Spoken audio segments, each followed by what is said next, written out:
और आज हम लोग पढ़ेंगे सेकेंड चैप्टर। जो सेकेंड चैप्टर है आपका एसएसटी का क्लास 7 का मौसम को समझना।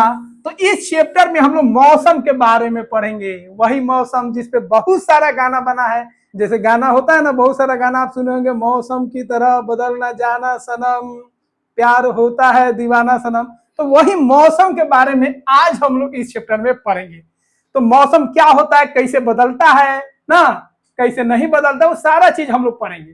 तो सबसे पहले हम लोग देखते हैं ये मौसम होता क्या है। तो देखिए, कहीं पे भी हम लोग आसपास किसी से पूछते हैं भाई आज का मौसम कैसा है, गर्मी है कि ठंडा है कि सर्दी है कि बारिश हो रहा है कि बादल लगा हुआ है कि बहुत शुष्क मौसम हो गया है, ये सारा चीज हम लोग बात करते हैं मौसम के बारे में। तो याद रखिएगा, किसी जगह पर किसी समय की वायुमंडल की स्थिति को मौसम कहते हैं। तो कोई जगह आप गए, वहां पे वायुमंडल का क्या स्थिति है, गर्मी है कि ठंडी है कि हवा बह रहा है कि बारिश होने वाला है कि बादल लगा हुआ है कि बर्फ पड़ रहा है कि तूफान पड़ रहा है, ये सारे चीज को हम लोग क्या बोलेंगे, मौसम बोलेंगे। अब हम लोग थोड़ा समझ लेते वायुमंडल क्या है। देखिए, यह जो आप पृथ्वी देख रहे हैं ना, पृथ्वी के चारों ओर एक मोटा लेयर होता है, परत होता है गैस का। तो हमारा जो पृथ्वी है वो चारों तरफ से, याद रखिएगा, ये जो पृथ्वी आपका वो चारों तरफ से बहुत मोटे गैस से घिरा हुआ है। यह जो मोटा परत है गैस का, यह जो मोटा परत है गैस का, इसी को हम लोग बोलते हैं वायुमंडल। क्या बोलते हैं, वायुमंडल। याद रखिएगा, इसी वायुमंडल में सारा गैस रहता है, इसी वायुमंडल में गर्मी रहता है, इसी वायुमंडल में धूलकण भी रहता है, इसी वायुमंडल में सारा चीज होता है। इस वायुमंडल के ऊपर जाएगा, अंतरिक्ष में जाएगा, वहां पे आपको हवा नहीं मिलेगा। तो वायुमंडल में जो हवा हम लोग देख रहे हैं उसका एक पूरा परत होता है, उसी को हम लोग वायुमंडल बोलते हैं। अब देखिए, यह जो वायुमंडल है उसका अलग अलग परत होता है, ठीक है। 5 इसका मुख्य रूप से 5 परत होता है। जैसे निचला परत, ये पृथ्वी हो गया आपका, ये निचला परत हो गया वायुमंडल का, ये दूसरा परत, ये तीसरा परत, ये चौथा परत और ये सबसे अंतिम परत होता है। तो पहला जो परत है आपका, ठीक है, वायुमंडल है, उसको क्षोभ मंडल बोलते हैं, दूसरा को समताप मंडल बोलते हैं, तीसरा को मध्य मंडल बोलते हैं क्योंकि ये बीच में होता है, ताप मंडल बोलते हैं, इसमें गर्मी होता है।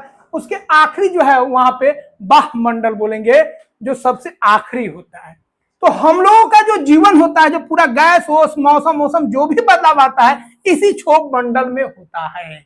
ये सबसे निचली परत है वायुमंडल का, उसी में सारा मौसम सारा चीज उसी में होता है, ठीक है। तो यहाँ पे आपको वायुमंडल क्या है याद रखिएगा, वायुमंडल एक गैस की मोटी परत है। वायुमंडल क्या है, गैस की एक मोटी परत है, ठीक है, जो पृथ्वी को चारों ओर से घेरे रहती है। तो पृथ्वी के चारों तरफ जो मोटा परत है गैस का, उसी को हम लोग बोलेंगे वायुमंडल। वायुमंडल का कितना परत होता है, 5 परत होता है। इसको याद रखिएगा, जीके में बार बार पूछा जाता है, ठीक है। पहला परत याद रखिएगा क्षोभ मंडल, उसके बाद समताप मंडल, तीसरा याद रखिएगा मध्य मंडल, चौथा आप याद रखिएगा ताप मंडल और पांचवा याद रखिएगा बाह्य मंडल, जो सबसे बाहरी होता है। पृथ्वी का वायुमंडल कई परतों से मिलकर बना होता है, जो अभी आपको बताए हैं। अगला आपका क्षोभ मंडल क्या है ना, तो वायुमंडल का वह परत जहां पे हम लोग रहते हैं, सांस लेते हैं, ठीक है, बादल होता है, बारिश होता है, सारा प्रक्रिया होता है, उसी परत को हम लोग बोलते हैं क्षोभ मंडल। तो वायुमंडल की सबसे जो निचली परत है उसको क्षोभ मंडल बोलते हैं। यह पृथ्वी के सतह के सबसे पास होती है। तो वायुमंडल का जो सबसे निचला परत होता है, जो पृथ्वी से सटा होता है, उसी परत को हम लोग क्या बोलते हैं, क्षोभ मंडल बोलते हैं। अब इसका क्या क्या विशेषता भैया, तो याद रखिएगा, पृथ्वी से लगभग आपको ध्यान में रखना है 6 से 18 किलोमीटर तक जो ऊंचाई है, ठीक है, उसी को हम लोग बोलते हैं क्षोभ मंडल। तो क्षोभ मंडल का ऊंचाई लगभग कितना है, 6 से 18, मतलब पृथ्वी से आपको 6 किलोमीटर ऊपर, 7 किलोमीटर, 8 किलोमीटर जाएगा, तो पूरा को हम लोग क्या बोलेंगे, क्षोभ मंडल बोलेंगे। क्या बोलेंगे, क्षोभ मंडल, याद रखिएगा। तो इसका ऊंचाई कितना हो गया, 6 से 18 किलोमीटर तक लगभग इसका ऊंचाई होता है। अब देखिए, लगभग सभी मौसम संबंधी घटनाएं, जितना भी मौसम वाला घटना होता है, बारिश होता है, तूफान होता है, बादल बनता है, सब इसी क्षोभ मंडल में होता है। इसकी ऊंचाई लगभग 6 से 18 किलोमीटर होती है। ध्रुवों पर अगर जाएगा ना, पृथ्वी का 2 ध्रुव होता है, ये उत्तरी ध्रुव हो गया और यहाँ पे दक्षिणी ध्रुव हो गया। तो यहाँ पे क्या हो जाएगा, पतला हो जाएगा, जो क्षोभ मंडल है वो पतला हो जाएगा। और बीच में यह जो क्षेत्र आप देख रहे हैं, इसको हम लोग बोलते हैं, याद रखिएगा, उष्णकटिबंधीय क्षेत्र। और यहाँ पे जो होगा वह क्या हो जाएगा, क्षोभ मंडल थोड़ा सा मोटा हो जाएगा। ठीक है, तो याद रखिएगा, क्षोभ मंडल उत्तरी ध्रुव पर और दक्षिणी ध्रुव पर पतला होता है उसका परत, और बीच में जो होगा वो मोटा होगा। तो देखिए, यह जो है आपका सामाजिक विज्ञान का नोट्स है, समझ रहे, इस तरह आपको विज्ञान का भी नोट्स बना है। तो विज्ञान और सामाजिक विज्ञान का पूरा इस तरह आपको नोट्स मिल जाएगा, क्वेश्चन आंसर सारा चीज आपको मिल जाएगा, मल्टीपल चॉइस क्वेश्चन भी मिल जाएगा, ठीक है, शॉर्ट नोट्स भी मिल जाएगा, 1 पेज का 1.5 पेज का, जिससे कम समय में आप पूरा तैयारी कर सकते हैं। तो इस नोट्स को अगर आप चाहते हैं डाउनलोड करना, तो बहुत कम पैसा में आपको यह नोट्स मिल जाएगा। पूरे साल भर का मात्र आपको 50 से 60 रुपया ही देना है। ठीक है, तो 50 से 60 रुपए में पूरे साल भर का पूरा नोट्स आपको, पूरा स्टडी मटेरियल आपको मिल जाएगा। लिंक दिया गया है डिस्क्रिप्शन में, वहां पे जाके उसको ऐप को डाउनलोड कर लीजिएगा, और वहां पे जिस क्लास का चाहिए, क्लास 7, 8, 6 जो चाहिए, ठीक है, उसको आप ले लीजिएगा। और पूरे साल भर का पढ़ाई आपको मात्र 50 से 60 रुपए में हो जाएगा। और इस बेहतरीन नोट से आप धमाल मचा सकते हैं। देख लीजिए, हर एक बिंदु जो भी एनसीईआरटी का सारा बिंदु यहाँ पे आपको दिया गया है, फोटो के साथ है, जिससे समझना आपके लिए क्या हो जाएगा, आसान हो जाएगा। और दिल से सपोर्ट कीजिए, वीडियो को लाइक कीजिए और चैनल को सब्सक्राइब कीजिए, ताकि हम आपके लिए और मेहनत करें। एक नोट्स को बनाने में बहुत समय लगता है, और आपको पढ़ाने के लिए देख रहे हैं, पंखा भी नहीं चला रहे हैं, पंखा तेज आवाज इसमें कैप्चर हो जाता है। इसलिए वीडियो को जरूर लाइक कीजिएगा और सब्सक्राइब कीजिएगा।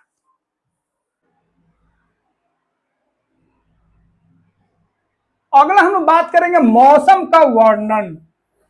मतलब कोई आपसे अगर पूछे कि मौसम कैसे है, तो आप कौन कौन सा शब्द आप इस्तेमाल करते हैं।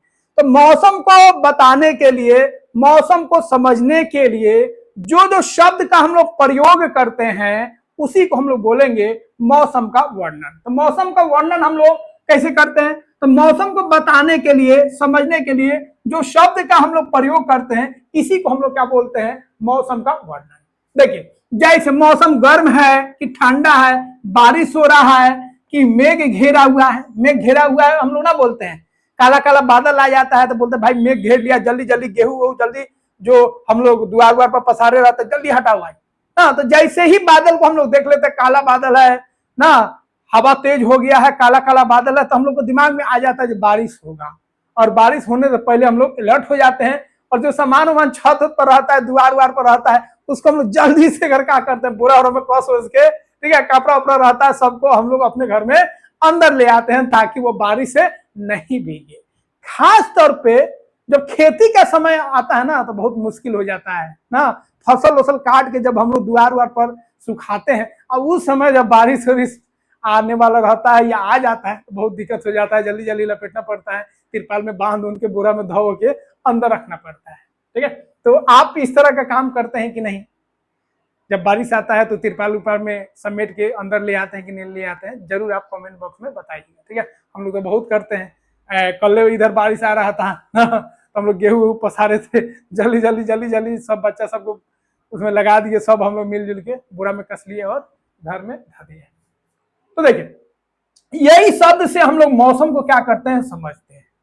अब जब मौसम में कुछ बदलाव आता है, मौसम में कुछ बदलाव आता है, तो क्या पता नहीं चलता है, चलता है। अब तो भैया मोबाइल में ही पता चल जाता है, मोबाइल में ही आपको पता चल जाएगा कब बारिश होने वाला है, कब बारिश नहीं होने वाला है, तो आपको संभावना बता दिया जाता है। तो जो मौसम वैज्ञानिक होते हैं ना, वो लोग काम करते हैं, और वो लोग सूचना दे देते हैं कि भाई इस तरह अब बारिश होगा, शाम को ये रहेगा, तूफान आने वाला है, बारिश आने वाला है, मौसम ठंडा रहेगा, लू आएगा ना, शीतलहरी चलेगा, ये सारा चीज वो लोग बता देते हैं। बताते कि नहीं बताते, अब तो मोबाइल में पता चल जाता है, जो सुबह में ठंडा रहेगा, गर्मी रहेगा, हवा चलेगा कि नहीं चलेगा, कितना गर्मी रहेगा, सारा चीज पता हम लोग को चल जाता है। लेकिन जब मोबाइल नहीं था ना, आज भी बहुत सारे लोग मोबाइल नहीं देखते हैं, वो मौसम को देखते हैं, आसमान में देखते हैं, बादल को देखते हैं, और समझ जाते हैं जब बारिश होगा कि नहीं होगा ना।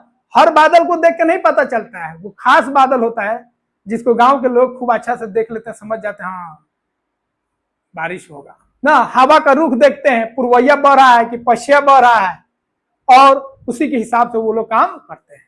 हम लोगों को तो उतना पकड़ में नहीं आता है, लेकिन गांव के लोग पकड़ लेते हैं कि कब बारिश होगा कब बारिश नहीं होगा। तो प्राकृतिक भी बहुत सारा संकेत देता है मौसम के बारे में, और प्राकृतिक को अगर आप देखिएगा तब पता लगा लीजिएगा जब मौसम बदलने वाला है, मौसम में कुछ बदलाव होगा। तो हम लोग मौसम के बारे में कुछ अनुमान लगा लेते हैं।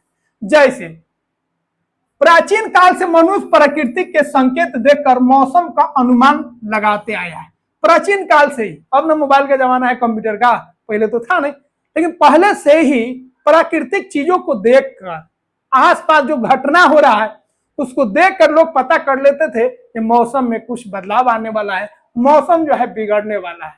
जैसे वो लोग देखते थे जो चींटी जो है, जैसे ही बारिश होने वाला रहेगा ना, तूफान आने वाला रहेगा, तो चींटी को देखेगा लोग, ये चींटी जो है अपना अंडा जो है ऊंचा जगह पर ले जा रहा है, सुरक्षित जगह पर ले जा रहा है, ताकि बारिश हो रही से उसका अंडा जो है खराब नहीं हो। ठीक है। जो पक्षी है जब देखेगा मौसम बिगड़ रहा है तो ज्यादा ऊंचाई पर नहीं उड़ेगा, ज्यादा ऊंचाई पर अगर उड़ेगा तो उसको दिक्कत हो जाएगा, तो नीचे आ जाता है, ज्यादा ऊंचाई पर वो नहीं उड़ता है। तो बहुत सारा प्राकृतिक संकेत है, यह संकेत आने वाले वर्षा या तूफान की जानकारी देता है ना। जैसे पक्षियों का कम ऊंचाई पर उड़ना, पक्षी कम ऊंचाई पर उड़ने लगेगा, हम लोगों को तो पता नहीं चलता है, नहीं पहले का लोग जो था पता कर लेता था ना। देखिए पक्षी लोग का एक रूटीन होता है, शाम को सब पक्षी एक साथ चल जाएगा, एक झुंड वाला, जैसे कबूतर हो गया, तोता वाला, तोता तो नहीं दिखेगा, मैना हो गया, मैना आपको देखिएगा झुंड में एक बार चला गया घर की तरफ, शाम होता है तो सो जाता है, और फिर जब सुबह होगा तो फिर उधर से आएगा, एक साथ जाता है, खूब जाता है। गांव में देखिएगा अब तो बहुत कम दिखता है, लेकिन पहले हम लोग शाम को देखते थे ना, एक झुंड, दो झुंड, तीसरा झुंड, चौथा झुंड, इस तरह बहुत तरह का झुंड जाता था पक्षियों का। चींटियों का अंडे ऊंचे स्थान पर ले जाना, जो चींटी है वो अंडा को ऊंचा स्थान पर ले जाएगा, तो गांव के लोग समझ जाते थे मौसम बिगड़ने वाला है। ठीक है। तो प्राकृतिक में बहुत सारा संकेत मिलता था। अब जो है मौसम को हम लोग कैसे मापेंगे ना, जैसे हम लोग बारिश होता है तो क्या होता है, न्यूज में सब चलने लगता है, इतना बारिश हुआ है, मोबाइल में हम लोग का आ जाता है, भैया आज का तापमान इतना है, न्यूनतम तापमान इतना है, अधिकतम तापमान दिन का इतना है, लू चला है कि नहीं चला है, मतलब जो गर्म हवा है वो कब बहेगा नहीं बहेगा, ये सब सूचना हम लोगों को अब मिल जाता है। अब हम लोग पहले ही अलर्ट हो जाते हैं ना, मोबाइल में देख लेते हैं भाई आज बारिश होने वाला है, आज तूफान होने वाला है ना, उसी के हिसाब से हम लोग अपना काम कर लेते हैं। तो अब मौसम का जो मापन है, ठीक है, उसका कुछ उपकरण है जिसके मदद से हम लोग इसको मापते हैं। जैसे मौसम में हम लोग मापेंगे, तापमान को नापेंगे, गर्मी कितना है, ठंडा कितना है, वर्षण को मापेंगे, जब बारिश कितना हुआ, वायुमंडलीय जो दाब है, वायुमंडल का जो दाब है उसको मापेंगे, पवन को मापेंगे, जो कितना तेज पवन बह रहा है, जो हवा है, जो तूफान है ना, जो आंधी है कितना तेज है, आर्द्रता को मापेंगे, जो पानी में, मतलब जो हवा में पानी है वो कितना है, इसी को आर्द्रता बोल देंगे। अब एक एक करके हम लोग इसको थोड़ा डिटेल में पढ़ लेते हैं। तो पहले हम लोग पढ़ते तापमान। तापमान का मतलब क्या है, जैसे हम अगर आपसे पूछे जी आपके शहर का तापमान कितना है, मतलब शहर का जो ताप है कितना है, टेम्परेचर कितना है, वहां का गर्मी कितना है, तब बताइएगा भाई अभी गर्मी के दिन में जो तापमान है 42 डिग्री है, 40 डिग्री है। रेगिस्तानी इलाका होगा तो बोलेगा 45 डिग्री है, बोलिएगा कि नहीं बोलिएगा।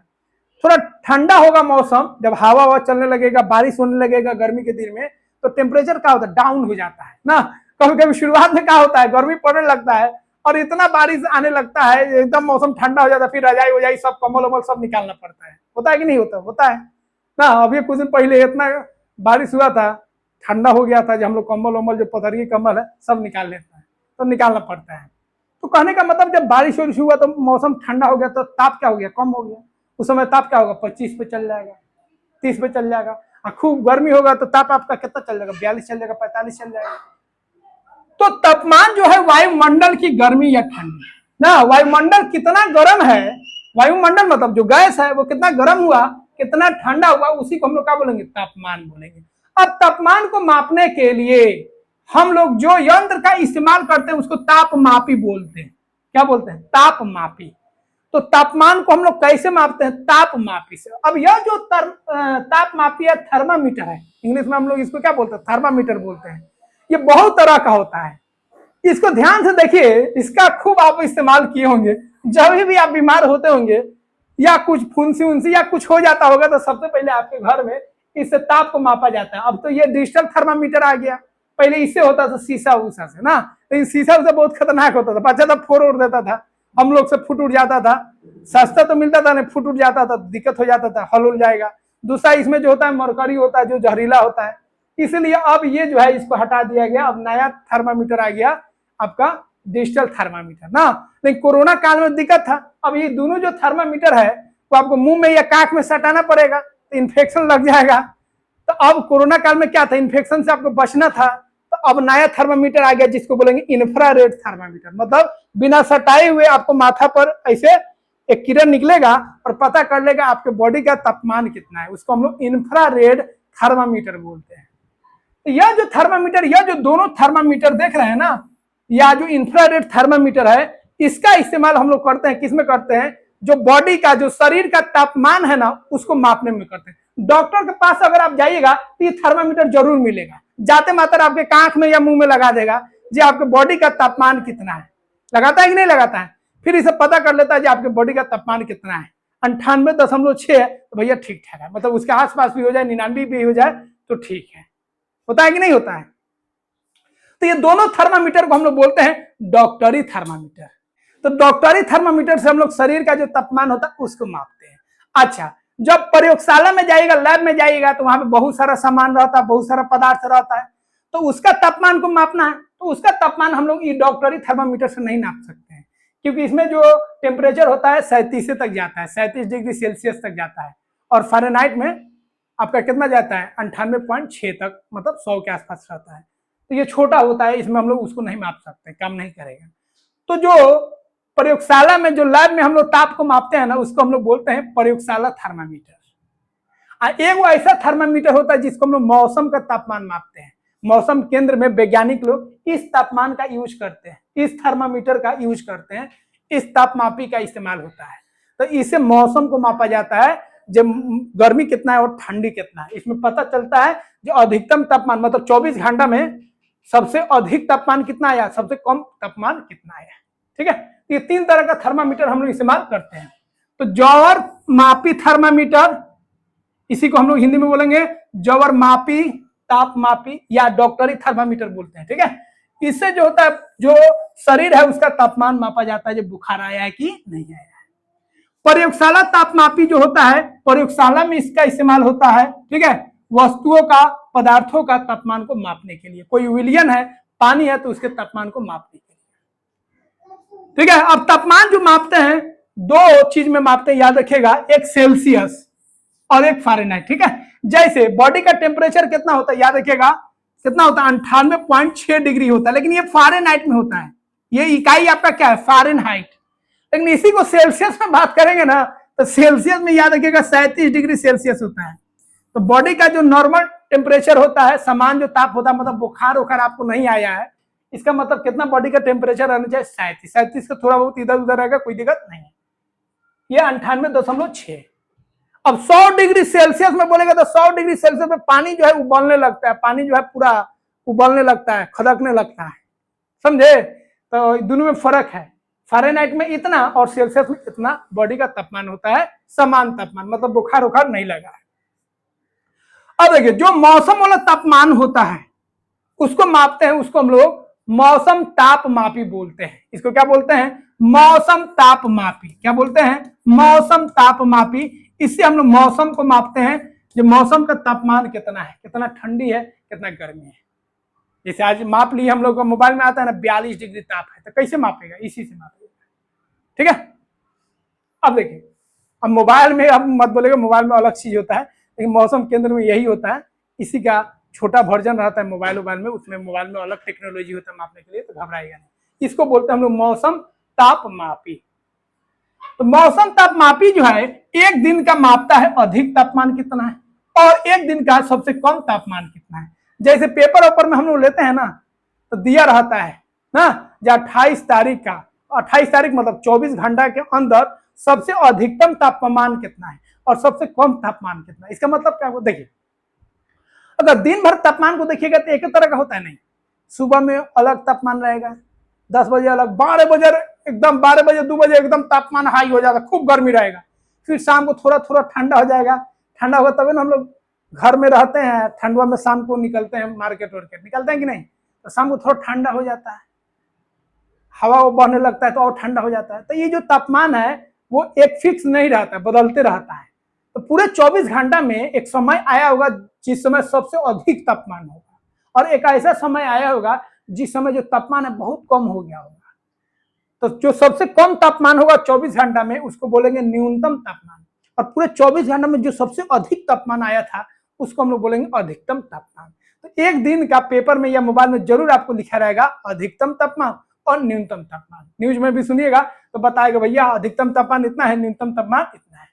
ताप सीमा, ताप सीमा का है अधिकतम तापमान में से न्यूनतम तापमान को घटा दीजिए, वही ताप सीमा है।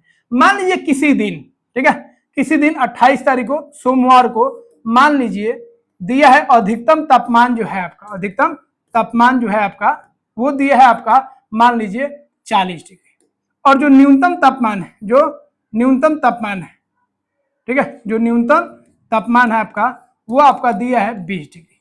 अब दोनों का अंतर कितना हो गया, 40 में से 20 घटा लीजिए, 20 डिग्री हो गया। तो यही 20 डिग्री को हम लोग बोलेंगे ताप सीमा। तो अधिकतम तापमान में से न्यूनतम तापमान को घटा लीजिए, उसी को हम लोग क्या बोलेंगे, ताप सीमा। अगला है आपका औसम तापमान, औसत तापमान। जैसे हम लोग बोले दिन भर लगभग कितना तापमान था, लगभग कितना तापमान था, तो क्या कीजिए न्यूनतम तापमान को और अधिकतम तापमान को जोड़ लीजिए और 2 से भागा दे दीजिए। अगर हम इसी को बोलते जो 28 तारीख जो सोमवार था उस दिन तापमान, औसत तापमान कितना था, तो 40 डिग्री अब 20 डिग्री, न्यूनतम तापमान हो गया 20 और अधिकतम हो गया 40, जोड़ दीजिए 2 से भागा कर दीजिए, 60 में 2 से भागा कीजिएगा तो 30 हो गया। तो वहां का उस दिन का 28 तारीख का जो सोमवार था उस दिन का औसत तापमान कितना हो गया आपका, बोलिए 30 डिग्री हो गया। तो औसत मतलब अधिकतम तापमान को न्यूनतम तापमान को जोड़ लीजिए, 2 से भागा कर दीजिएगा तो उस दिन का औसत तापमान आ जाएगा। ठीक है, तो हम लोग को देश में मौसम को मापने के लिए ना एक केंद्र बनाया गया जिसमें साइंटिस्ट लोग रहेंगे, मौसम वैज्ञानिक लोग रहेंगे, मौसम को देखेंगे, समझेंगे और अनुमान लगाएंगे कब बारिश होगा, कब तूफान आएगा, कब क्या होगा, जिससे रेडियो पर हम लोग को सूचना मिल जाता था और हम लोग सतर्क हो जाते थे ना। अब जैसे ही हम लोग को सूचना मिल जाएगा कि भाई आज बारिश होने वाला है, तो कपड़ा उपड़ा क्या करेंगे, जल्दी जल्दी सुखा लेंगे, या देख लेंगे भाई बारिश होने वाला है और मोबाइल में आ गया सूचना, रेडियो पर आ गया सूचना, तो उस दिन हम लोग गेहूं पसारेंगे, नहीं पसारेंगे। तो जो फसल हम लोग पसारते हैं सुखाने के लिए मौसम को ध्यान में रखते हैं, नहीं तो बहुत दिक्कत हो जाता है। कभी कभी अचानक के मौसम बदल जाता है ना, हवा बहने लगा, बारिश होने लगा। लेकिन अब जो है लगभग हम लोग को पता चल जाता है क्योंकि साइंस जो है, विज्ञान जो है तरक्की कर चुका है, जिसके कारण लगभग पता चले। एक्यूरेट तो पता नहीं चलेगा, एक्यूरेट तो ऊपर वाले को ही पता है, एक्यूरेट तो हम लोग को नहीं पता है, लेकिन लगभग हम लोग अनुमान लगा लेते हैं। तो हम लोगों का जो देश है भारत, वहां पे ठीक है मौसम विज्ञान केंद्र बनाया गया था, मौसम विज्ञान विभाग बनाया गया था, जिसका नाम है याद रखिएगा IMD। इसका स्थापना कब हुआ था, 1875 में। समझिए 1875 में भी हम लोग मौसम विभाग बना चुके थे।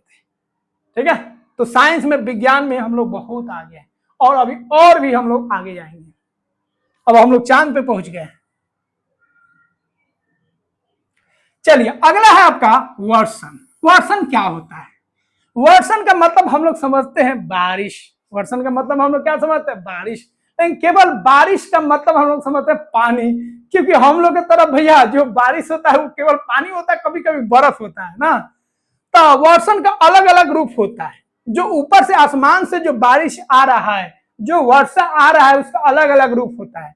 कभी वो पानी के रूप में आता है ना, कभी कभी वो बर्फ के रूप में आता है, कभी कभी देखिएगा आप जो ठंडा इलाका है वहां पे जाएगा ना तो पतला पतला बर्फ का पाउडर टाइप का गिरता है, बर्फ का पाउडर टाइप का गिरता है, जिसको हिमपात हम लोग बोलते हैं।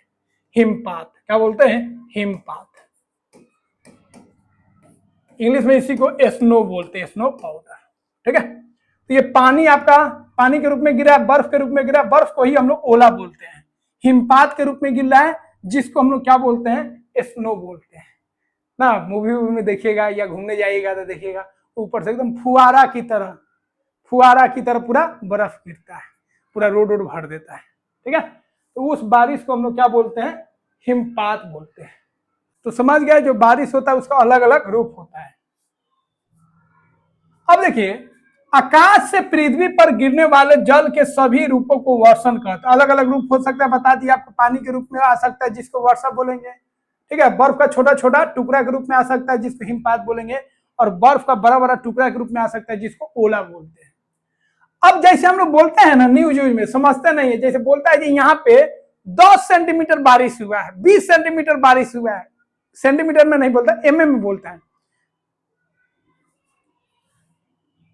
अब यहाँ पे देखिए, जैसे बोलता है न्यूज में, जो यहाँ पे बारिश 10 mm हुआ है, 20 mm हुआ है, इसका मतलब क्या है, बारिश का क्या लंबाई मापा जा रहा है? नहीं, बारिश का लंबाई नहीं मापा जा रहा है। अगर किसी जगह पर बारिश हो रहा है, मान लीजिए एक बर्तन है, बहुत बड़ा एक बर्तन है, जिसमें बारिश का पानी इकट्ठा हो रहा है। अब बारिश खूब चल रहा है, खूब, जैसे बोलता है ना, खूब बारिश तेज भैला बोलता है। एक बोलता है बारिश तेज नहीं हुआ, धीमे धीमे हुआ है, लेकिन खूब देर तक चला, दिन भर बारिश हुआ है, लेकिन स्लो स्लो बारिश हुआ है, धीरे धीरे। एक बोलते बाप रे, एक एक घंटा आया ना, मतलब एक एक घंटा के लिए आया है और खूब तेज बारिश हुआ है। तो उसको हम लोग कैसे मापेंगे जब बारिश ज्यादा हुआ है कि कम हुआ है? तो उसके लिए सिंपल टेक्निक है। एक बड़ा सा बर्तन हो गया, इस बर्तन में पानी को हम लोग इकट्ठा करते हैं और देखते हैं कि कितना पानी भरा।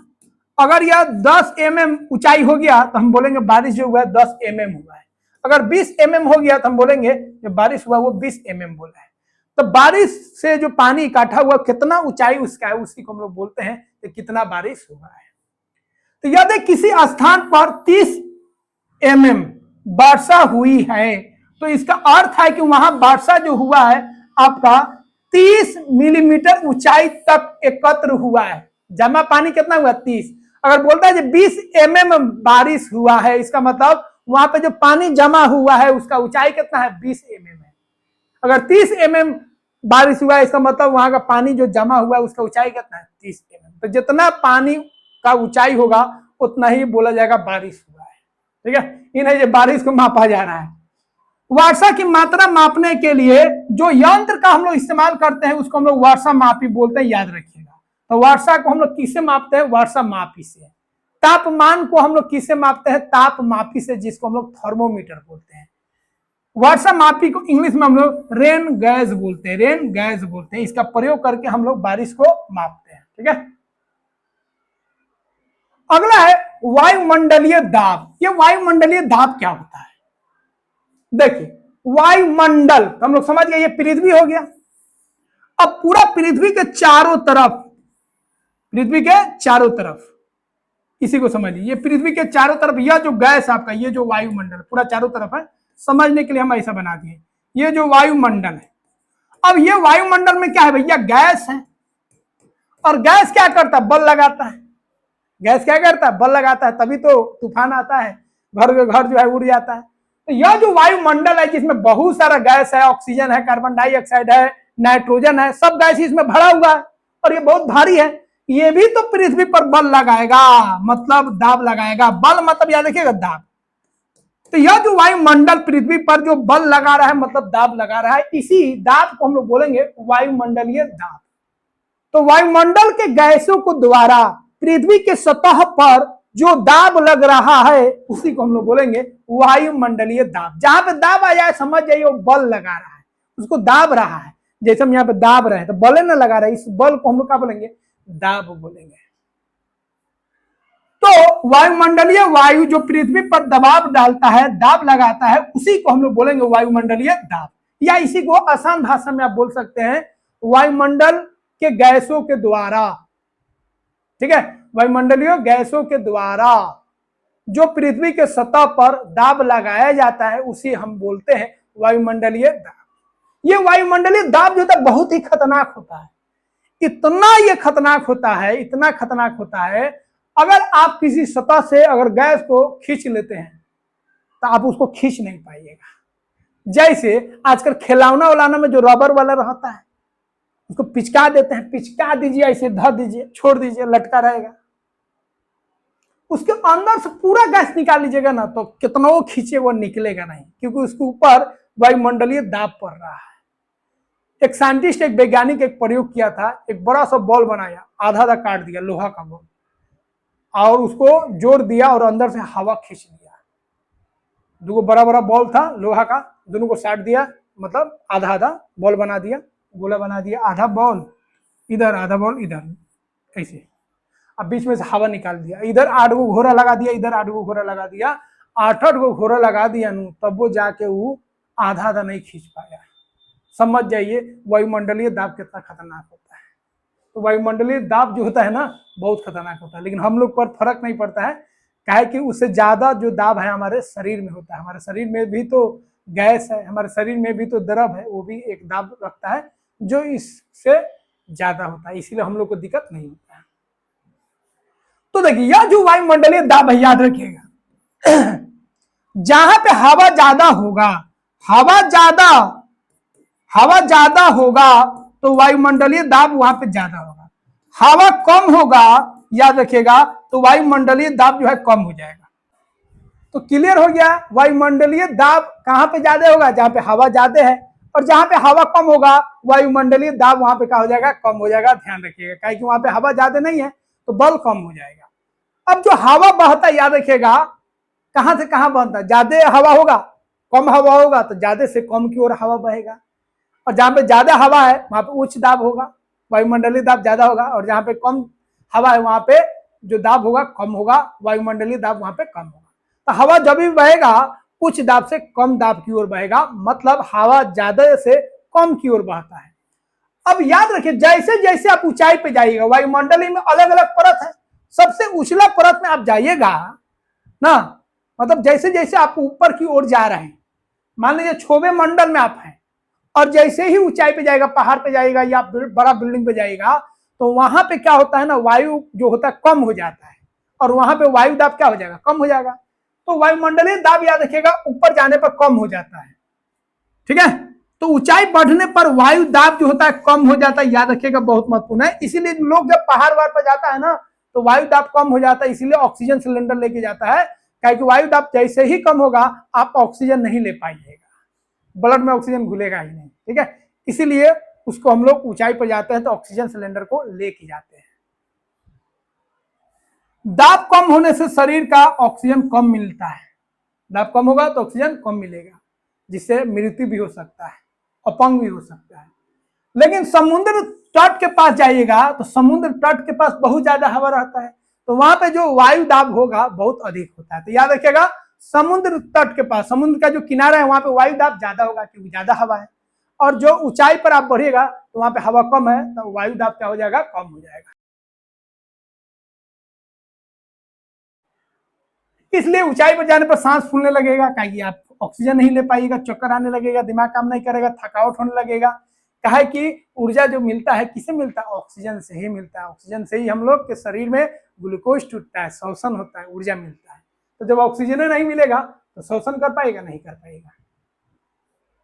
कभी कभी क्या होता है, डिप्रेशन हो जाता है ना, जैसे हम लोग को डिप्रेशन हो जाता है वैसा ही मौसम में भी डिप्रेशन हो जाता है, ठीक है। डिप्रेशन का मतलब हो गया निम्न दाब, बहुत कम दाब हो जाता है। तो कभी कभी वायु दाब अचानक गिर जाता है, क्या कि वायु दाब जो है किसका खेल है, हवा का खेल है। हवा बढ़ रहा है, कहीं हवा कम हो गया, एकदम कम हो गया, इतना तेजी से बहा जो वहां पे हवा कम हो गया, कम हो जाएगा वहां पे, तो वहां का जो वायु दाब है बहुत कम हो जाएगा।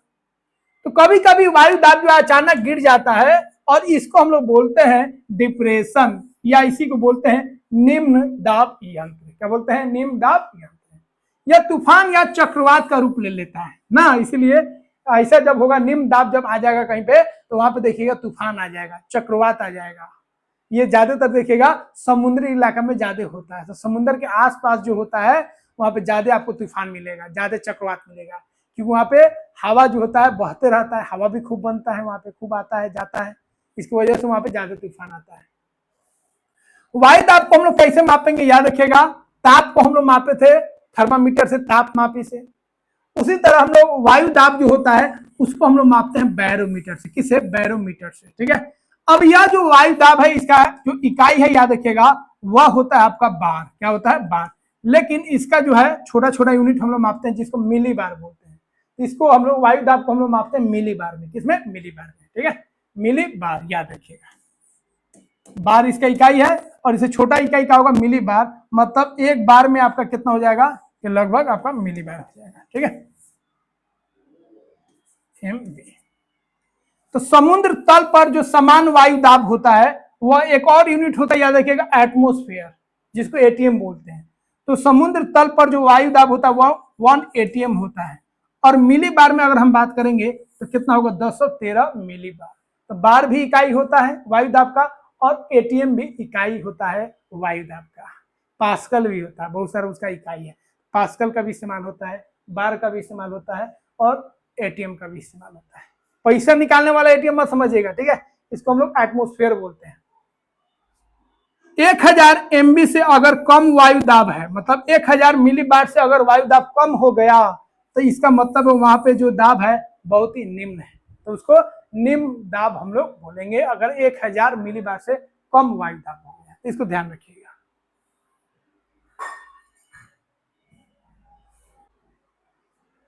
अगला है आपका पवन। पवन क्या होता है? हवा का बहन। हवा जब बहता है तो अलग अलग रूप धारण कर लेता है। हवा जब चलने लगता है तो तूफान बन जाता है, आंधी बन जाता है, चक्रवात बन जाता है। तो जब हवा गोल गोल घूमता है ना, बहुत तबाही लाता है, चक्रवात जिसको हम लोग बोलते हैं। हवा ही तूफान बन जाता है, आंधी बन जाता है। तो यह जो हवा है, ठीक है, जब यह गति करने लगता है तो अलग अलग रूप ले लेता है। तो याद रखिएगा, हवा जब चलता है, हवा जब चलता है उसी को हम लोग पवन बोलते हैं। तो पवन मतलब हवा का चलना, वायु का चलना, वायु का बहना। तो याद रखिएगा पवन का मतलब है वायु का प्रवाह। तो वायु जब प्रवाह करता है, जब हवा बहता है, इसी को हम लोग पवन बोलते हैं। इसका अलग अलग रूप हो सकता है। अब हवा कैसे बहेगा भैया? जहां पे ज्यादा हवा है और जहां पे कम है तो ज्यादा से कम की ओर बहेगा। कोई भी चीज कैसे बहता है? ज्यादा से कम की ओर। तो हवा जो है आपका याद रखिएगा ज्यादा से कम की ओर बहेगा। और हवा जहां पे ज्यादा होता है वहां पे वायु दाब ज्यादा होता है, और हवा जहां पे कम होता है वहां पे वायु दाब क्या होता है? कम होता है। तो याद रखिएगा हवा जो बहेगा, जो पवन बहेगा, उच्च दाब से निम्न दाब की तरफ बहेगा। मतलब ज्यादा हवा होगा तो उच्च दाब, और जहां पे दाब कम होगा मतलब वहां पे हवा कम है। तो हवा याद रखिएगा उच्च दाब से निम्न दाब की तरफ बहता है। ठीक है, जहां पे ज्यादा हवा होगा वो कम की ओर बहेगा। अब जब हवा बहता है ना, उसका एक दिशा होता है। दिशा बहुत जरूरी है। अब गांव में जब भी हवा बहता है तो लोग जरूर बोलता है ये पछिया हवा है कि पूर्वइया हवा है। उसे पता चल जाता है मौसम के बारे में। फसल पे हवा का बहुत बड़ा प्रभाव पड़ता है। पछिया हवा होगा तो फसल ठीक ठाक रहेगा ना। अब हवा जब बहता है ना पश्चिम पूर्वइया, उसका असर जो है फसल पे भी रहता है और हम लोग के चेहरा पे भी रहता है ना। पश्चिम हवा बहेगा देखिएगा मुंह पूरा सूख जाता है, हम लोग का सूख जाता ही नहीं, सूख खुजली उजली होने लगता है। फसल पे भी अलग अलग प्रभाव पड़ने लगता है।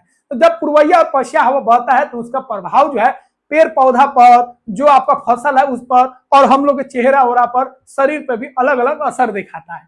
इसीलिए जब याद रखिएगा पवन जब चलेगा तो उसका एक गति होता है, एक स्पीड होता है। पवन कभी तेज है, कभी खूब तेज है, तूफान बन गया तो उसका एक स्पीड होगा कि नहीं होगा? तो उसी को हम लोग बोलते हैं पवन का गति। अब जब पवन बहेगा उसका एक दिशा भी होगा। तो पवन का दो चीज बहुत महत्वपूर्ण है, एक उसका गति और एक उसका दिशा। किस दिशा में बह रहा है और उसका गति क्या है। अब पवन का याद रखिएगा, पवन का जो गति हम लोग मापते हैं उस यंत्र को हम लोग बोलते हैं वेग मापी। तो पवन का गति हम लोग किससे मापते हैं? वेग मापी से। यह जो यंत्र आप देख रहे हैं यही आपका वेग मापी है। इससे हम लोग जो आपका पवन है उसका गति माप लेते हैं। वेग मतलब याद रखिएगा गति। वेग मतलब क्या होता है? गति। तो गति जो माप रहे हैं उसी को हम लोग बोलते हैं वेग। तो वेग मापी मतलब जो पवन है उसका स्पीड कितना है। अब इसका स्पीड जो है हम लोग मापते हैं किलोमीटर पर आवर, मतलब किलोमीटर प्रति घंटा में हम लोग इसको माप लेते हैं। इसीलिए जब भी तूफान उफान आता है तो लिखता है यह जो तूफान है 30 किलोमीटर प्रति घंटा के स्पीड से जा रहा है। इसका मतलब क्या हुआ कि एक घंटा में वो जो हवा है वो तूफान है 30 किलोमीटर दूर चल जाएगा। 50 किलोमीटर प्रति घंटा के स्पीड से, मतलब एक घंटा में वो 50 किलोमीटर दूरी तय करने का दूर चल जाएगा एक घंटा में। बाइक से भी फास्ट चलता है हवा, समझे। लेकिन धीरे धीरे धीरे धीरे दूर तक जाएगा तो उसका असर कम हो जाता है। अच्छा, अब जो आपका पवन है उसका हम लोग दिशा मापेंगे, उसको हम लोग बोलेंगे वात दिशा सूचक। तो यह जो आप देख रहे हैं इससे हम लोग हवा का दिशा माप लेते हैं। या बहुत लोग देखिए घिरनी उड़नी हम लोग बना के रखते थे और घिरनी से पता चल जाता था हवा किस दिशा में बह रहा है, पूर्वैया है कि पश्चिम है। लोग तो ऐसे ही गांव का लोग पता कर लेता है किधर से हवा बह रहा है, पश्चिम बह रहा है कि हवा बह रहा है, पैर उड़ के देखेगा या बॉडी पे लगेगा, पता चल जाएगा, आसान है ना। लेकिन बहुत जगह पर यह जो आपका वात दिशा सूचक है उसका इस्तेमाल होता है खासतौर पे समुद्री इलाका जहां पे है वहां पे। इसमें क्या होता है, 4 दिशा होता है ना, पूरा पश्चिम उत्तर दक्षिण 4 दिशा रहता है और ऊपर आपका ऐसे बना रहता है, ऊपर मुर्गी उर्गी का फोटो रहता है और तीर लगा रहता है। तीर जिधर चल जाएगा हवा उसी दिशा में जा रहा है। तीर अगर उत्तर में चला गया तो हवा का दिशा क्या है, उत्तर। अगर तीर पश्चिम में चला गया इसका मतलब हवा का दिशा क्या है, पश्चिम। और हम लोग की तरफ क्या बोलते हैं, पूर्वैया बह रहा है कि पश्चिम हवा बह रहा है। पश्चिम हवा मतलब पश्चिम से हवा निकल रहा है और पूरब मतलब पूर्वैया मतलब पूरब से हवा निकल रहा है। ठीक है, तो इस तरह हम लोग मापते हैं। अब अगर आप हवाई अड्डा पे जाएगा तो हवाई जहाज जब उड़ता है ना तो वहां पे हवा का दिशा मापना बहुत जरूरी होता है, हवा किस दिशा में बह रहा है ना इधर एरोप्लेन जा रहा है ऐसे, हवा बह रहा है ऐसे, दिक्कत हो जाएगा, उसको उड़ने में दिक्कत हो जाएगा, गिर सकता है एरोप्लेन, खराबी हो सकता है। तो वहां पे हम लोग वात शंकु का इस्तेमाल करते हैं। ये जो आप देख रहे हैं ना, ये बड़ा सा कपड़ा टाइप का रहता है, इसमें हवा भरता है, पता चल जाता है हवा का दिशा क्या है, परफेक्ट दिशा पता चल जाता है। तो वात शंकु कहां पे लगाया जाता है, याद रखिएगा हवाई अड्डा पे लगाया जाता है, वहां पे पवन का दिशा मापने के लिए। और ये वात दिशा सूचक हर एक जगह लगा सकते हैं आप, किसको पता करने के लिए, जो पवन है उसका दिशा मापने के लिए। लेकिन हवाई अड्डा पे जो लगाते हैं उसको वात शंकु बोलते हैं। पवन का जो स्पीड है उसको हम लोग वेग मापी से मापते हैं, याद रखिएगा किलोमीटर प्रति घंटा में हम लोग पवन का स्पीड को मापते हैं। अगला है आर्द्रता। देखिए आर्द्रता का मतलब क्या है, आर्द्रता का सिंपल मतलब ध्यान में रखना है, हवा में कितना पानी है, हवा में कितना पानी है।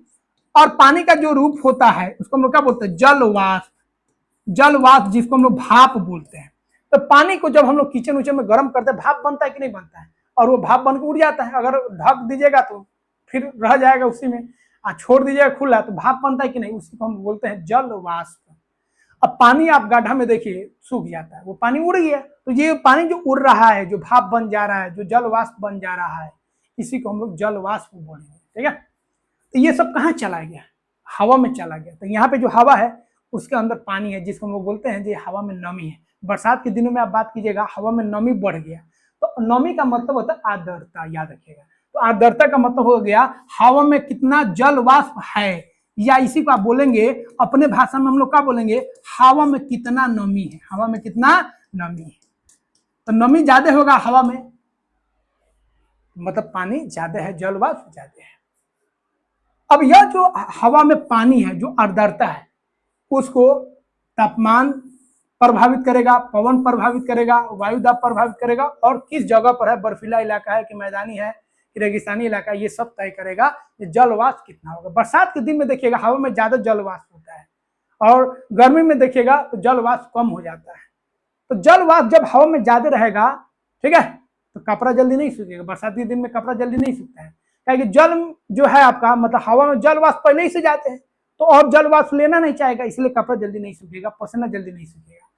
अब कोई भी चीज अगर जल वाष्प होता है, याद रखिएगा, अगर शरीर से ये जो पसीना है जल में वाष्प में बदल रहा है, ये जो पसीना वेपराइज हो रहा है वाष्प में बदल रहा है, ये ठंडा हो जाएगा। उसी तरह जब हम लोग मटका में, अब ना फ्रिज का जमाना है, अभी भी बहुत सारे लोग देखिएगा मटके का ही पानी पीता है, तो मटका में जब पानी ठंडा होता है वो आपका प्राकृतिक तरीका से होता है, तो वहां पे क्या है, छोटा छोटा छेद होता है, उसके द्वारा पानी जो होता है भाप बनता है। पानी जैसे ही भाप बनता है तो पूरा घड़ा ठंडा हो जाता है, और उस घड़ा में जो पानी रहता है वो भी ठंडा हो जाता है। उसी तरह पसीना जब सूखता है हम लोग का, हम लोग ठंडा होता है, ठंडा रिलैक्स करते हैं, तो हम लोग खूब ठंडा फील करते हैं। क्यों? क्योंकि जहां पे वाष्पित होगा जल वो सतत ठंडा हो जाता है। तो जल के वाष्पीकरण से शीतलन होता है, तो जल जैसे ही वाष्पीकरण होगा, वाष्प में बदलेगा, तो वहां पे ठंडा हो जाएगा। अधिक आर्द्रता में वाष्पीकरण धीमा हो जाता है। बरसात के दिनों में वाष्पीकरण आपका नहीं हो पाएगा, पानी जो है जल्दी नहीं सूखता है बरसात के दिन में। बरसात के दिन में देखिएगा गड्ढा उड्ढा का पानी जल्दी नहीं सूखेगा, कपड़ा वपड़ा जल्दी नहीं सूखेगा, ठीक है, क्योंकि हवा में ऑलरेडी आपका क्या है, हवा में ऑलरेडी वहां पे क्या है, बोलिए जल है, तो नहीं सूखेगा। लेकिन पंखा से सुखाएगा तो सूख जाएगा। पंखा क्या करेगा, पंखा उस कपड़ा पे पड़ेगा, उसका पानी को क्या करेगा, निकालेगा और आसपास जो हवा है उसको हटा देगा। तो वहां पे हवा हट गया ना, हवा अगर हटता है तो याद रखिएगा वहां पे हल्का हवा आता है, गर्म हवा आता है।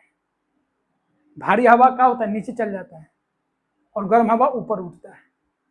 तो पंखा से कपड़ा सूख जाएगा, लेकिन इस तरह आप कपड़ा रख दीजिएगा बरसात के दिन में तो नहीं सूखता। इसलिए बरसात के दिन में आप देखिएगा जो घर का लोग होता है, खास तौर पे जहाँ पे लइका फैका खूब होता है ना, उस सब का कपड़ा घर में लाया जाता है, बाहर छोड़ दिया जाता है, बाहर नहीं सुखाया जाता है बरसात के दिन में। घर पे खाली बारिश के डर से नहीं, बारिश नहीं भी है, धूप नहीं उगा है तो नहीं कपड़ा सूखेगा, तो उसको घर पे लाया जाता है और पंखा चला के छोड़ दिया जाता है, 2 से 3 घंटा में सूख जाता है। आइए स्टैंड फैन लगा दीजिएगा तो आधे घंटा में पूरा कपड़ा सूखा देता है। इसलिए वर्षा के दिन में कपड़ा जल्दी नहीं सूखता है। ठीक है, अब देखिए कि जो आर्द्रता है आपका, अगला है सापेक्षिक आर्द्रता। अगला है सापेक्षिक आर्द्रता। अब देखिए अगर आप बात कीजिएगा सापेक्षिक आर्द्रता का मतलब हो गया ये कितना परसेंट है आर्द्रता, हवा में कितना परसेंट नमी है। तो अगर आप देखिएगा बरसात के मौसम में देखिएगा तो पानी बहुत ज्यादा होगा, हवा में जल वाष्प अधिक होगा, आर्द्र अधिक होगा, तो 60 से 80% आर्द्र होगा। मतलब 1 लीटर अगर आप गैस लेते हैं, 1 लीटर हवा लेते हैं तो उसमें आपको 700-800 ग्राम आपको उसमें क्या मिलेगा, जल वाष्प मिलेगा, जल मिलेगा। वही गर्म मौसम में बात करेंगे, सूखा मौसम में बात करेंगे, शुष्क मौसम में बात करेंगे तो 20 से 40% के लगभग आपका क्या होगा, जल वाष्प होगा। अब यहाँ पे याद रखिएगा आर्द्रता को मापने के लिए वायु में कितना जल वाष्प है उसको मापने के लिए एक यंत्र का हम लोग इस्तेमाल करते हैं जिसको बोलेगा हाइग्रोमीटर। जैसे तापमापी से ताप मापे थे उसी तरह हाइग्रोमीटर से हम लोग क्या मापेंगे, आर्द्रता मापेंगे, मतलब जल वाष्प कितना है हवा में। इसको ध्यान रखिएगा। अगला हम बात करेंगे मौसम केंद्र। देखिए मौसम केंद्र होता क्या है, हर एक देश में यह मौसम केंद्र होता है, हर एक राज्य में होता है, बड़ा बड़ा जहाज में यह मौसम केंद्र लगा होता है, लेकिन वो दूसरा टाइप का होता है। इससे फायदा क्या होगा, मौसम केंद्र मतलब वेदर स्टेशन, ऐसा केंद्र जहां पे बहुत सारे वैज्ञानिक लोग होते हैं, मौसम वैज्ञानिक लोग, जहां पे मौसम को मापने के लिए बहुत सारा यंत्र होता है। वहां से ये लोग खबर देते हैं जो अगला मौसम कैसा होगा, आने वाला समय में मौसम कैसा होगा, कब बारिश होगा, बात समझ रहे, सारा मौसम का ये जानकारी देते हैं। गर्मी होगा, लू चलेगा, शीतलहरी चलेगा, क्या होगा सारा ये बता देते हैं, तूफान आएगा नहीं आएगा सारा चीज। तो ऐसा यह केंद्र होता है जहां पे मौसम मापने वाला सभी यंत्र होता है, उपकरण होता है। यहाँ पे मौसम वैज्ञानिक लोग होते हैं जो मौसम की जांच करते हैं, मौसम का निगरानी करते हैं और मौसम का पूर्वानुमान भी लगाते हैं जब बारिश कब होगा कब नहीं होगा।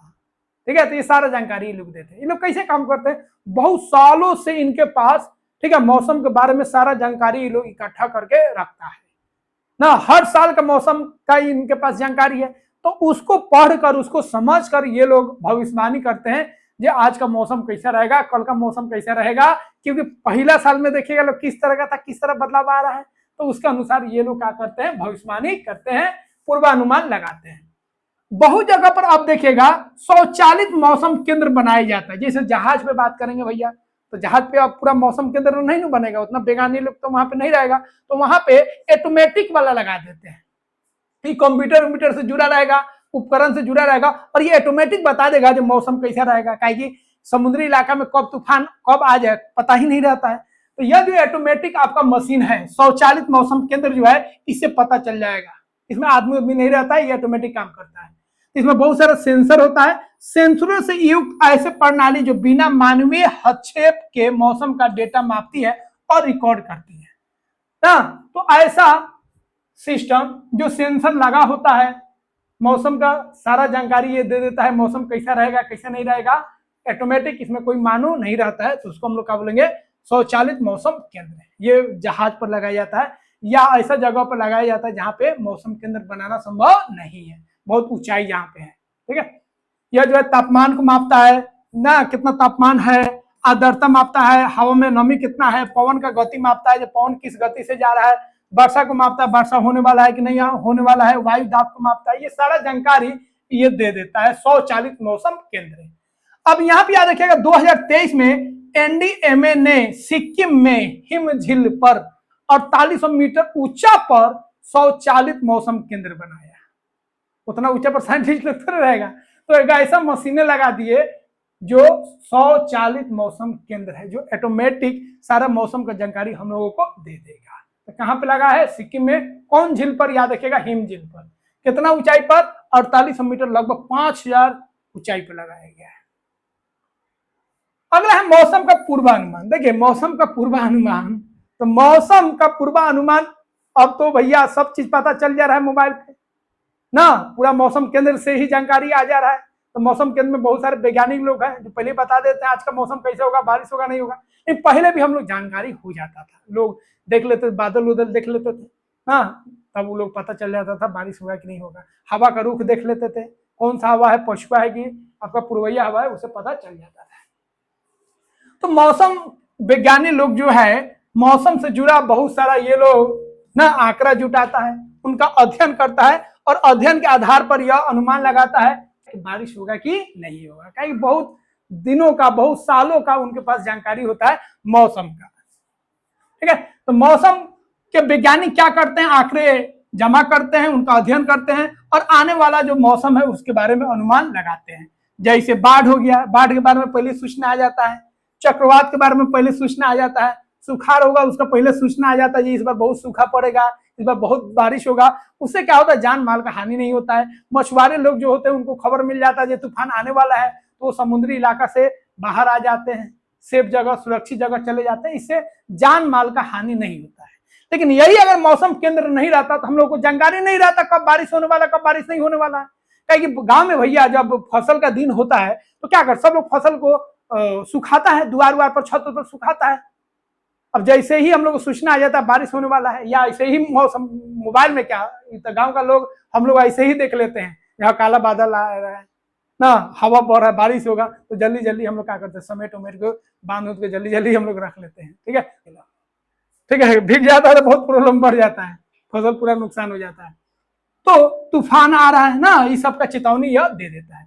मौसम मानचित्र भारत मौसम विज्ञान विभाग द्वारा जारी होता है। देखिए जिस तरह मानचित्र होता है ना, जमीन उमीन का मानचित्र होता है, गांव का मानचित्र होता है, नक्शा होता है, उसी तरह मौसम मानचित्र भी होता है ना। टीवी में देखते हैं, जहाँ पे बारिश होगा वहां पे बता देगा, काला बादल बता देगा ऐसे बारिश हो रहा है, जहाँ पे बारिश होने वाला होता है वहां पे काला बादल बना देता है, जहाँ पे हो रहा है ऐसे ऐसे बता देगा, जहाँ पे मौसम फ्रेश है वहां पे व्हाइट बादल बना देता है। तो ये क्या है? मौसम मानचित्र है। तो मौसम मानचित्र कौन जारी करता है? ये बहुत महत्वपूर्ण क्वेश्चन है, याद रखिएगा। भारत मौसम विज्ञान विभाग जो है मौसम मानचित्र जारी करता है। ठीक है, इसके सहायता से मौसम को समझने में हम लोगों को आसानी होता है। ठीक है, और तुलना भी कर सकते हैं किस राज्य में कितना ताप है, बारिश हो रहा है कि नहीं हो रहा है, कितना बारिश हो रहा है, सब पता चल जाता है। तो दोस्तों यहाँ पे हम लोग इस पाठ को पूरा कर लिए। अगर कोई भी दिक्कत है भाई तो कमेंट बॉक्स में बताइए। ठीक है, आशा करते हैं पूरा बिंदु आप समझ गए होंगे। कोई भी दिक्कत है, कोई चीज समझ में नहीं आया, कमेंट बॉक्स में बताइए, और समझ गए तो लिख दीजिए सर समझ गए। वीडियो कैसा लगा जरूर बताइए। ठीक है, अच्छा लगा, खराब लगा, जो भी लगा आप जरूर बताइए। पूरा दिल से आपको पढ़ाएं, इसीलिए दिल से आप लाइक और सब्सक्राइब जरूर कीजिए। ठीक है, तो चैनल को थोड़ा सपोर्ट कीजिए, चैनल आगे बढ़े, आपका चैनल है। ठीक है, बहुत दिल से पढ़ा रहे हैं, बहुत मेहनत करते हैं, और इसको बनाने में, इस नोट्स को बनाने में बहुत मेहनत लगता है। इस नोट्स को बनाने में 3 से 4 दिन लग जाता है, 6 घंटा 7 घंटा काम करने पर तब जाके ये नोट्स बनता है, समझे। इसलिए आप दिल से लाइक और सब्सक्राइब जरूर कीजिए। चैनल का ऐप आ गया है, उसको जरूर आप डाउनलोड कर लीजिएगा, और वहां पे पूरे साल का, मात्रा पूरे साल का, एक क्लास का है, एक क्लास का याद रखिए, क्लास 7 हो या 8 हो, किसी भी क्लास का हो, पूरे साल का आपको मात्र 50 से 60 रुपया ही लगेगा पूरे साल का। और पूरे साल में जितना पढ़ाएंगे, जितना नोट्स बनाएंगे, सब आपको फ्री ऑफ कॉस्ट मिल जाएगा उसी में, 50 रुपया में। ठीक है, तो इतना सस्ता है, उस ऐप को जरूर डाउनलोड कर लीजिएगा, और वहाँ पे सारा चीज़ आपको मिल जाएगा। और नोट्स अगर बेहतर हो जाएगा तो आपका जो एग्जाम है वो भी बेहतर होगा। ठीक है, ये सारा नोट्स जो है देखिए कितना बेहतरीन तरीके से बना है, ये आपको पूरा मिल जाएगा। ठीक है, तो मिलते हैं दोस्तों अगले वीडियो में। जय हिंद।